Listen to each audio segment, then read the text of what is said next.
Hello বন্ধুরা, good evening. এখন আমরা বেরিয়ে পড়লাম আমাদের এখানে মেলা হচ্ছে, সেই মেলা দেখতে। চলো আমাদের মেলাটা কেমন লাগে তোমাদেরকে একটু ঘুরিয়ে দেখাই।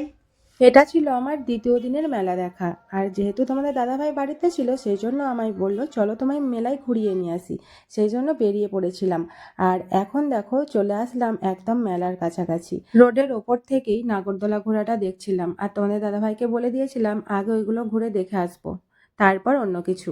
আর প্রথমেই আমি মেলাতে নেমে ভিড়টা উপভোগ করছিলাম। যেহেতু নামকরা মেলা, দায়ন সাহেবের মেলা, সেই জন্য চারিদিক থেকে লোকজন আসছে আর ভিড় করছে।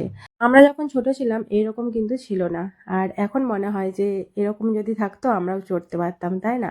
আর বাবুর ছোটবেলার কথা মনে হচ্ছিল, বাবু ভীষণই বায়না করতে এগুলো।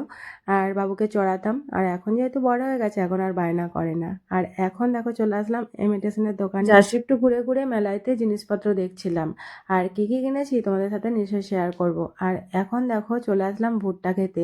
মেলায় এত কিছু খাবার আছে কিন্তু আমার ভুট্টাটার দিকে বেশি মন চলে যায়, কেন জানি না, এত খেতে আমার পছন্দ। আর বাড়ির জন্য কিন্তু বাদাম কিনে নিয়েছিলাম। আর আসার পথে চশমা দোকানের কাছে গেলাম চশমা দোকান দেখতে পেয়ে।